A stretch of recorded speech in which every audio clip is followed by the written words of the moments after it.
로마서 13장 11절부터 14절까지 말씀으로 이 시기를 알고 살자, 이 시기를 알고 살자, 이런 제목으로 말씀의 은혜를 나누고자 합니다. 우리는 이 세상에 태어났습니다. 그리고 세상에서 살아갑니다. 그리고 하나님이 오라고 하시는 어느 날 미련 없이 이 세상을 떠나야만 합니다.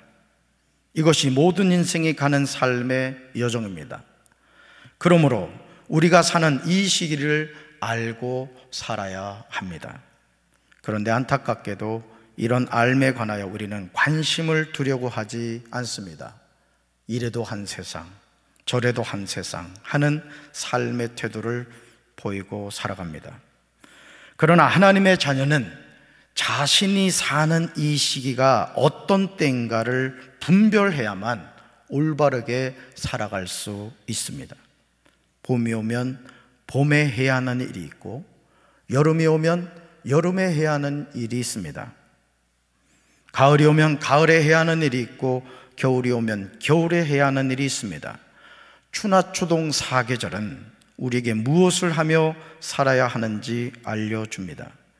봄에 해야 하는 일을 여름에 하면 안 되고, 여름에 해야 하는 일을 가을에 하면 안 됩니다.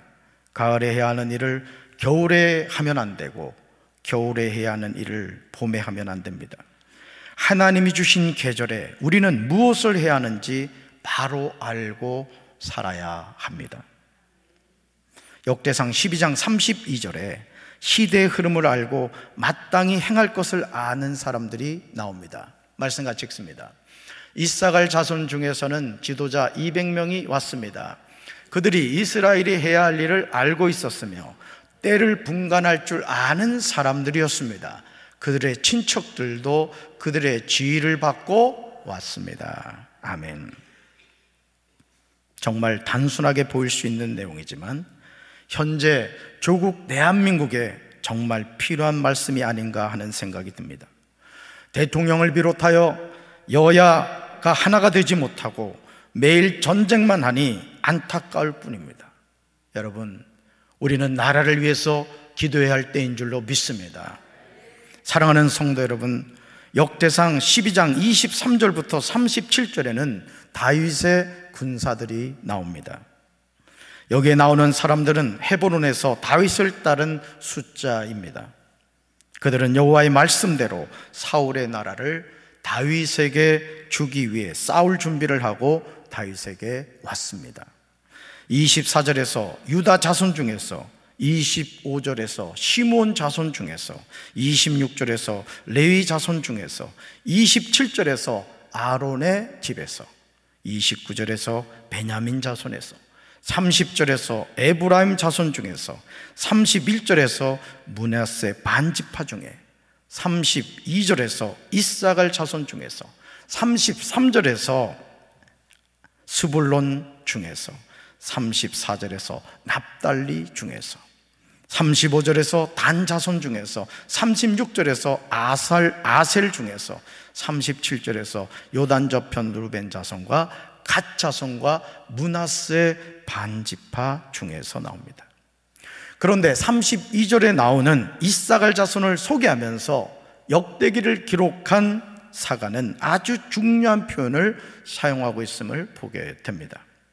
바로 그 표현이 시세를 알고 이스라엘이 마땅히 행할 것을 아는 우두머리가 라는 표현입니다. 시세를 알고 이스라엘이 마땅히 행할 것을 아는 우두머리가. 오늘 우리나라에는 이런 자들이 필요한 줄로 믿습니다. 아니, 한국교회와 감리교단과 연회와 지방과 우리 교회도 이런 지도자가 세워져야 할 줄로 믿습니다. 새 번역은 이 부분을 다음과 같이 번역하였습니다.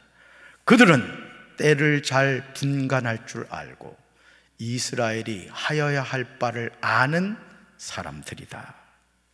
주여, 이 은혜를 지금 주옵소서. 주여, 이 은혜를 지금 주옵소서. 우리나라에 주옵소서. 내가 사는 지역에 주옵소서. 우리 교회에 주시고 우리 가정에 주옵소서. 사랑하는 성도 여러분, 우리는 구원받은 하나님의 자녀인 줄로 믿습니다. 예수님을 영접함으로 우리는 죄사함을 받았습니다. 예수님의 이름을 믿음으로 구원을 받았습니다. 그러나 우리는 여전히 죄 많은 이 세상에 살고 있습니다.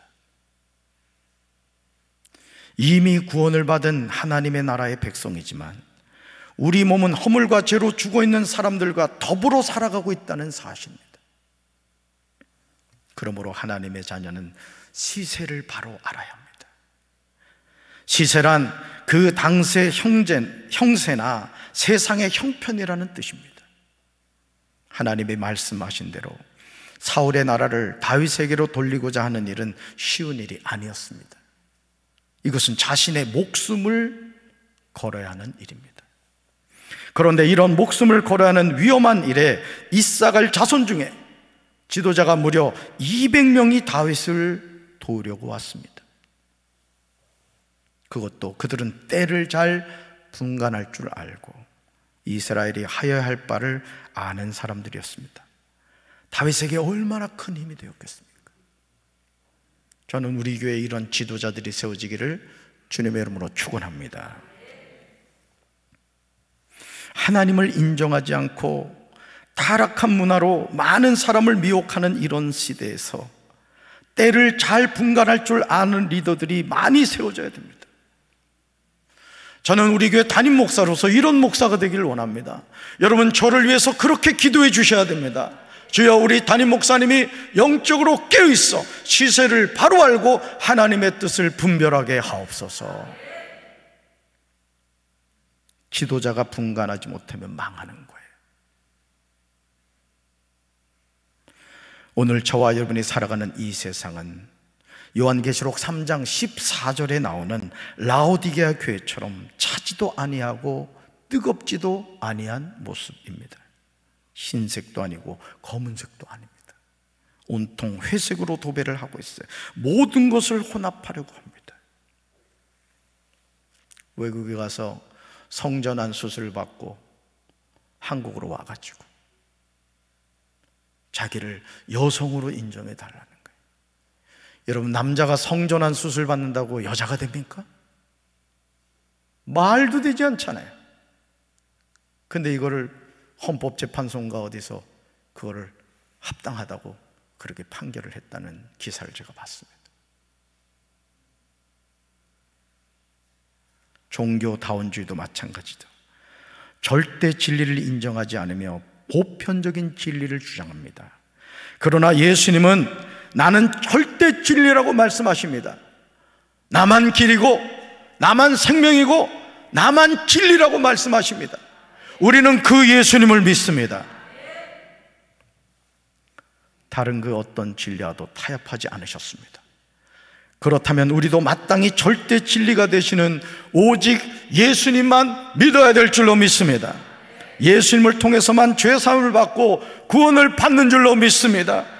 여기 이 책자에서 말하는 온갖 사이비 이단들 교주들이 어떻게 우리를 구원해 줄 수 있습니까? 이 사람들부터 지옥의 상속에 갈 거예요. 미혹되지 마시기 바라요. 여러분, 얼마나 감사해요. 여러분이 이 자리에 앉아서 예수님이 내 인생에 구세 주시고 그분이 나의 죄를 사해 주셨고 그분이 나를 천국으로 인도해 주신다는 사실을 깨닫고 이 자리에 앉아 있으니 얼마나 감사해요. 그 예수님 꼭 붙잡고 꼭 천국까지 가시기 바랍니다. 아멘. 요한계시록 3장 16절에서 예수님은 라오디게아 교회를 향하여 분명하게 책망하십니다. 같이 읽습니다. 내가 이같이 미지근하여 뜨겁지도 아니하고 차지도 아니하니 내 입에서 너를 토하여 버리리라. 아멘. 예수님이 가장 싫어하시는 것이 무엇입니까? 뜨겁지도 아니하고 차지도 아니한 미지근한 상태입니다. 그런데 일상의 삶에서 가장 문제가 없는 삶의 태도가 미지근한 겁니다. 이래도 좋고 저래도 좋은 거죠. 그러나 이런 삶의 태도에 관하여 예수님은 내 입에서 너를 토하여 버리리라 이렇게 경고하십니다. 정말 두렵고 떨리는 말씀이 아닙니까? 그러므로 마태복음 5장 37절에서 예수님은 그리스도인의 바른 자세를 말씀하십니다. 같이 읽습니다. 너희는 예 할 때는 예라는 말만 하고 아니요 할 때는 아니요라는 말만 하여라. 이보다 지나치는 것은 악에서 나오는 것이다. 아멘. 하나님의 자녀는 세상에서 태도를 분명히 하면서 살아야 됩니다. 바로 이것이 때를 잘 분간할 줄 알고 이스라엘이 하여야 할 바를 아는 사람들이 되는 겁니다. 이런 사실로 인하여 사도 바울은 로마서 13장 11절에서 우리에게 분명하게 강조합니다. 같이 읽습니다. 또한 너희가 이 시기를 알거니와 자다가 깰 때가 벌써 되었으니 이는 이제 우리의 구원이 처음 믿을 때보다 가까웠습니다. 아멘. 사랑하는 성도 여러분, 여러분은 지금이 어떤 때인지 아십니까? 바울은 하나님의 자녀인 우리에게 외칩니다. 여러분, 잠에서 깨어나야 할 때가 벌써 되었습니다. 지금은 우리의 구원이 우리가 처음 믿을 때보다 더 가까워졌습니다. 여러분, 이 소리가 들리십니까? 오늘 일부 예배 때 예배를 드리려고 강단 의자에 앉아서 기도를 하는데 갑자기 제 마음에 그런 생각이 드는 거예요. 여러분이 지금 앉아있던 그 자리에 앉았던 어느 장로님, 어느 권사님, 어느 집사님, 어느 성도님이 이 땅을 떠나셨습니다. 그리고 우리 또한 언젠가 이 자리에서 떠날 겁니다. 갑자기 그 생각이 드는 거예요. 그러면서 목회 잘해야 되겠구나, 예수님 잘 믿어야 되겠구나, 이런 생각이 들었어요. 저는 우리 사랑하는 성도 여러분들이 하나님을 믿음에 있어서 똑바로 믿으시고 하나님이 언제 부르시더라도 천국에서 주님의 품에 안길 수 있는 우리 성도들 되기를 주님의 이름으로 축원합니다. 교회가 교회답지 못하고 목회자가 목회자답지 못합니다. 성도가 성도답지 못합니다. 도대체 어디에서 세상 사람들이 길을 찾을 수가 있겠습니까? 예수님은 우리를 향하여 너희는 세상의 소금이다, 너희는 세상의 빛이다 말씀하셨는데 소금이 맛을 잃어버리고 빛이 빛을 잃어버렸습니다. 그러니 세상 사람들이 어떻게 구원을 받겠습니까? 폭풍우가 몰아치는 망망대해에 저 멀리 언덕에 있는 등대 하나의 불빛이 아주 하찮게 보이지만 갈 방향을 잃어버린 그 배들이 그 등대의 불빛을 보고 방향을 잡습니다. 주님이 저와 여러분을 구원해 주신 것은 너 한 사람 구원받고 천국 가라는 것이 아닙니다. 너로 말미암아 방황하는 세상의 사람들이 방향을 찾고 진리를 찾아서 천국으로 가는 그 영적 등대 역할을 하라고 나 같은 죄인을 먼저 구원해 주신 줄로 믿습니다. 우리는 이 사실을 잊지 말아야 돼요. 이것이 하나님이 우리를 구원해 주신 이유고 우리에게 하나님이 주신 사명입니다. 이제 우리는 영적으로 자다가 깰 때가 되었습니다. 왜냐하면 이제 우리의 구원이 처음 믿었을 때보다 더 가까워졌기 때문입니다. 지금 저와 여러분이 사는 세상이 소돔과 고모라 성의 모습과 다른 점이 뭡니까? 여러분, 소돔과 고모라 성은 의인 10명이 없어서 망했습니다. 조국 대한민국에 과연 의인 10명이 있겠습니까?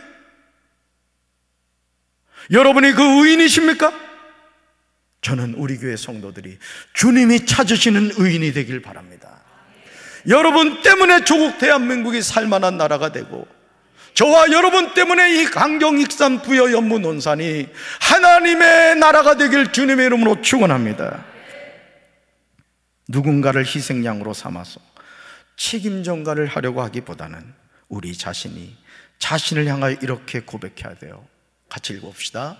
모든 것이 내 탓입니다. 다 제 잘못입니다. 한 번 더요. 모든 것이 내 탓입니다. 다 제 잘못입니다.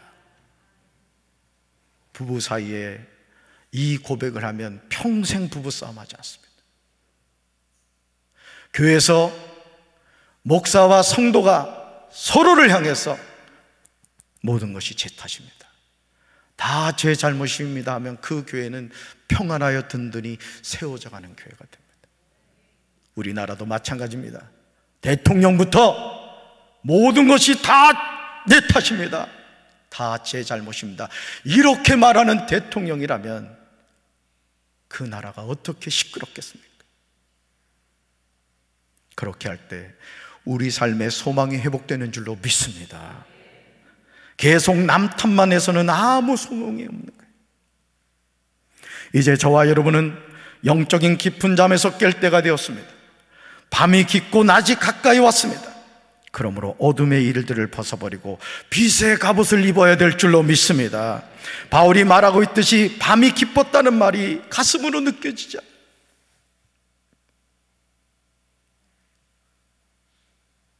우리가 사는 세상이 점점 어두워지고 있어요. 빛을 내야 할 하나님의 자녀들이 빛이 꺼져가고 있다고요. 기도의 등불이 꺼져가고 있고 생명의 말씀의 불이 꺼져가고 있어요. 빛이라고는 보이지가 않습니다. 여러분 안에 빛이 있어요? 절망과 탄식이 지배합니다. 왜 내 인생은 이렇게 안 될까? 왜 우리 가정은 이렇게 되는 일이 없을까?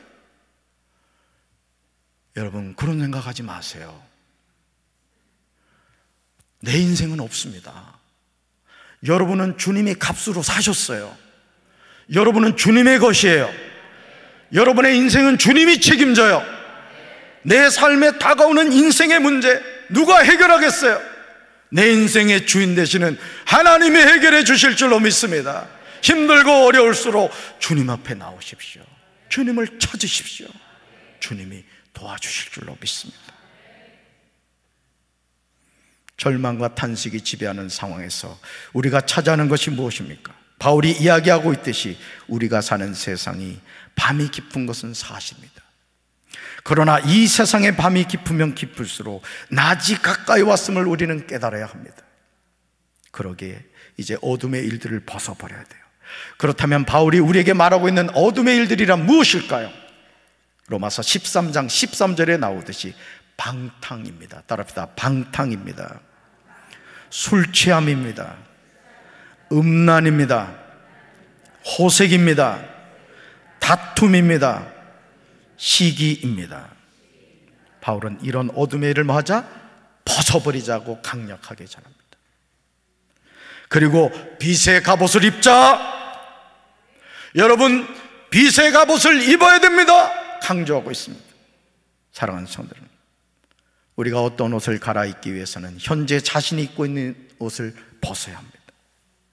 물론 입은 옷 위에 또 다른 옷을 입기도 합니다. 하지만 어둠의 일을 입고 빛의 갑옷을 입을 수는 없습니다. 어둠의 일을 벗어야만 빛의 갑옷을 입게 되는 줄로 믿습니다. 데살로니가전서 4장에서 바울은 하나님을 기쁘시게 하는 생활에 관하여 전하고 있습니다. 바울이 데살로니가의 성도들에게 가르친 내용은 너희가 마땅히 어떻게 행하며 하나님을 기쁘시게 할 수 있는지를 전하고 있습니다. 하나님의 자녀는 하나님을 기쁘시게 하는 삶을 살아야 될 줄로 믿습니다.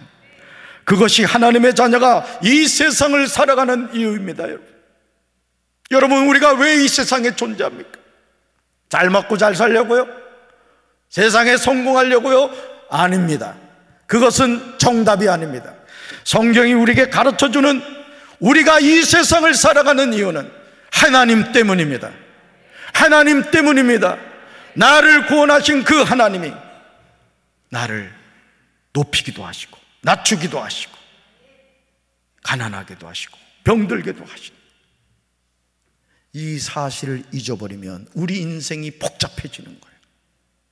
저는 우리 사랑하는 성도 여러분들이 내가 사는 이유가 하나님 때문이구나, 하나님 때문이구나, 이 사실을 깨닫고 살아가게 되기를 주님의 이름으로 축원합니다. 그것이 하나님의 자녀가 이 세상을 살아가는 이유죠. 고린도전서 10장 31절에서 바울은 고린도교의 성도들에게 말합니다. 그런즉 너희가 먹든지 마시든지 무엇을 하든지, 같이 읽습니다. 다 하나님의 영광을 위하여 하라. 아멘.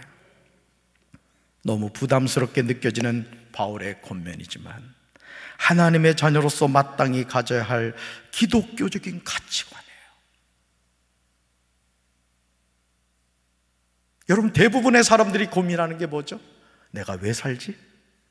나는 지금 어디로 가고 있지? 나는 죽으면 어떻게 되지? 대부분이 이런 겁니다, 사실은. 근데 여러분, 답을 알고 있잖아요. 우리가 어디로부터 왔어요? 하나님께로부터. 왜 살아요? 하나님과 더불어. 어디 가요? 하나님 나라 가요. 우린 답을 알고 살아가는 인생이라고요. 나를 공무원으로 세워주셨든, 기업의 CEO로 세워주셨든, 내가 어디에서 어떤 일을 하든 내 삶의 존재 이유는 하나님 때문인 거예요. 믿습니까? 우리 삶에서 먹는 것이 얼마나 중요합니까? 우리 삶에서 마시는 것이 얼마나 중요해요? 우리 삶에서 우리가 무엇을 한다는 것이 얼마나 중요합니까? 그런데 우리가 먹는 것, 마시는 것, 무엇을 행하는 것이 다 하나님의 영광을 위하여 해야 한다는 바울의 이야기가 오늘 하나님의 자녀로 살아가는 우리에게 큰 울림을 주는 말씀이에요. 아, 그렇구나. 나는 하나님 때문에 사는구나. 데살로니가전서 4장 3절로 6절에서 바울은 하나님의 뜻이 무엇인지 우리에게 전해줘요. 같이 읽습니다. 하나님의 뜻은 이것이니 너희의 거룩함이라. 곧 음란을 버리고 각각 거룩함과 존귀함으로 자기의 아내 대할 줄을 알고 하나님을 모르는 이방인과 같이 세욕을 따르지 말고 이 일의 분수를 넘어서 형제를 해하지 말라. 이는 우리가 너희에게 미리 말하고 증언한 것과 같이 이 모든 일에 주께서 신원하여 주심이라. 아멘. 바울은 지체하지 않고 하나님의 뜻은 우리가 거룩한 사람이 되는 것이라고 강조합니다. 그러면서 버릴 것 같지 않은 것이 무엇인지 제시합니다. 여러분, 마라톤 선수를 보셨죠?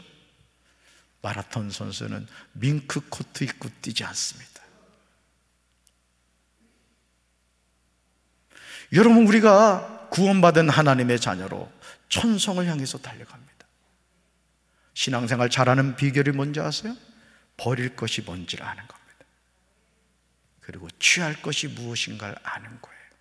우리 몸도 건강한 사람은 버릴 것은 화장실 가서 잘 버립니다. 취할 것은 음식을 먹으면 내 몸에 영양분이 되는 겁니다. 저는 우리 사랑하는 성도 여러분들이 버릴 것과 취할 것을 잘 분별하며 사시기를 주님의 이름으로 축원합니다. 바울이 말하는 버릴 것은 뭡니까? 음란입니다. 음란. 취할 것은 뭡니까? 거룩함과 존귀함입니다. 데살로니가 교회를 향하여 바울이 전하는 내용이 로마서 13장 13절에서 어둠의 일을 벗으라는 내용과 일치하는 것을 보게 됩니다. 그러므로 이제 하나님의 자녀는 어둠의 일을 벗고 빛의 갑옷을 입어야 할 줄로 믿습니다. 낮에 행동하듯이 단정하게 행하여야 할 줄로 믿습니다. 그런 다음 이제 오직 주 예수 그리스도로 옷을 입어야 됩니다.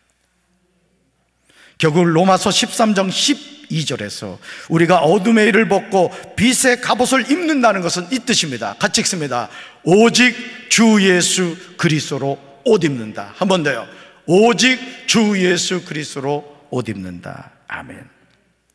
하나님이 거룩하시든 하나님의 자녀도 거룩해야 됩니다. 우리가 거룩함을 유지하는 삶이 하나님의 뜻인 줄로 믿습니다. 그렇게 하려면 우리 자신의 삶에서 버려야 할 것을 잘 분별하며 살아야 됩니다. 바로 이것이 이 시기를 바로 알고 자다가 깨는 겁니다. 사랑하는 성도는 하나님의 자녀로 살기 원하십니까? 따라합시다. 음란을 버려야 됩니다. 음란을 버려야 됩니다. 각각 거룩함과 존귀함으로 자기 아내를 대해야 합니다. 하나님을 모르는 이방인과 같이 세욕을 따르지 말아야 됩니다. 분수를 넘어서 형제를 해하지 말아야 됩니다. 우리에게 보혜사 성령님을 주신 하나님을 저버리지 말아야 합니다. 아멘. 그러므로 여러분이 하나님을 대적하고 부인하는 험난한 이 세상에서 마땅히 해야 할 올바른 생활만을 할 수 있도록 주 예수 그리스도의 도우심을 구하시기 바라요. 우리는 주님의 도우심 없이 살 수 없습니다. 저도요, 제가 목회를 하는 목사지만 어떨 때는 제 마음이요 우울할 때가 있어요.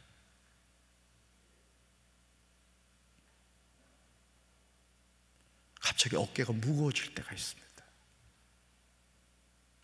그때 저는 주님 앞에 이렇게 얘기합니다. 주님 도와주세요. 주님 저에게 힘 주세요.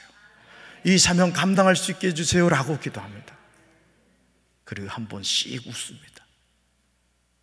그럼 주님이 힘을 주시는 거예요. 여러분도 마찬가지. 제가 보니까 주님이 저보다 여러분을 더 사랑하는 것 같아요.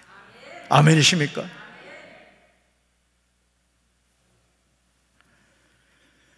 하나님이 우리를 불러주신 것은 더러움에 빠져 살게 하시려는 것이 아닙니다. 거룩함에 이르려고 하는 거예요. 하나님의 자녀가 거룩함과 존귀함을 잃어버리면 하나님의 자녀가 결코 아닙니다. 요한계시록 20장 12절을 보시면 크고 흰 보좌에서 심판을 내리는 내용이 나와요. 말씀 같이 읽습니다. 나는 또 죽은 사람들이 큰 자나 작은 자나 할 것 없이 다 그 보좌 앞에 서 있는 것을 보았습니다. 그리고 책들을 펴놓고 또 다른 책 하나를 펴놓았는데 그것은 생명의 책이었습니다. 죽은 사람들은 그 책에 기록되어 있는 대로 자기들의 행위대로 심판을 받았습니다. 아멘. 이 말씀 잘 보세요. 그 책에 기록되어 있는 대로 자기들의 행위대로 뭘 받았다? 심판을 받았다는 거예요. 사도 요한이 본 장면이 무엇입니까? 그것은 죽은 사람들이 모두 보좌 앞에 서 있는 것을 보았습니다. 그리고 생명책이 펴져 있고 다른 책들도 펼쳐져 있었습니다. 죽은 사람들은 그 책에 기록되어 있는 대로 각기 행한 행위에 따라 심판을 받았습니다. 우리가 이 세상을 살면서 예수님을 믿는다고 하면서도 바로 살지 않으면 어떻게 되겠습니까, 여러분? 우리의 살아온 삶의 모든 여정이 다 하나님 앞에 드러나게 된다. 그러므로 이제 우리는 이 시기를 바로 알아야 돼요. 음란하고 세극에 빠져있고 간통죄가 없어지면서 온갖 죄를 짓는 이 세상에서 예수 믿는 사람은 세상의 시를 쫓아가는 것이 아니라 하나님의 말씀을 붙잡고 거룩함을 지켜야 될 줄로 믿습니다. 이제 자다가 깰 때가 벌써 되었음을 알아야 돼요. 이제 우리의 구원이 처음 믿을 때보다 가까웠음을 알아야 됩니다. 이제 우리가 어둠의 일을 모두 벗고 빛의 갑옷을 입어야 할 줄로 믿습니다. 왜요? 여러분 누구 자녀예요? 하나님 자녀입니다. 잊지 마세요. 가장 존귀한 하나님의 자녀라고요. 멋진 인생 살아가십시오. 당당하게 살아가십시오. 하나님을 붙잡고 도전하는 인생이 되십시오. 하나님의 자녀답게 낮에 활동하는 사람처럼 단정히 행동해야 됩니다. 난잡한 유흥을 즐기지 말아야 돼요. 술 취하지 말아야 합니다. 성적으로 물러나거나 퇴폐적인 생활을 버려야 돼요. 요즘 매스컴 보면은 드라마 내용이 너무 음란하고 조잡합니다. 무의식적으로 세뇌받는 거예요. 죄를 죄로 보지 않는 거예요. 회색 분자를 만드는 겁니다, 여러분. 다투지 말고 질투하지 말아야 돼요. 남을 판단하고 정죄하지 마세요. 이것이 이 시기를 알고 살아가는 그리스도인의 바른 삶의 모습일 줄로 믿습니다. 저는 저와 여러분이 이 시기를 바로 알고 영적으로 깨어있어 어둠의 옷을 벗어버리고 빛의 갑옷을 입고 당당하게 하나님의 자녀로 승리하며 살아가는 우리 성도들 되기를 주님의 이름으로 축원합니다. 주님이 함께 하시는 인생은 승리합니다. 가슴에 손 얹겠습니다. 하나님 아버지, 오늘 이 세상은 하나님을 인정하지 않습니다. 하나님을 부인합니다. 그런 문화 속에 살아가는 저희들 어느 순간 회색 분자가 되어 이것도 좋고 저것도 좋다고 말합니다. 정신을 차리고 근신하여 깨어 기도하게 하옵소서. 어둠의 일을 벗어버리고 빛의 갑옷을 입게 하옵소서. 하나님의 자녀답게 당당하게 믿음으로 용기를 가지고 살아가게 하옵소서. 예수님 이름으로 기도합니다. 아멘.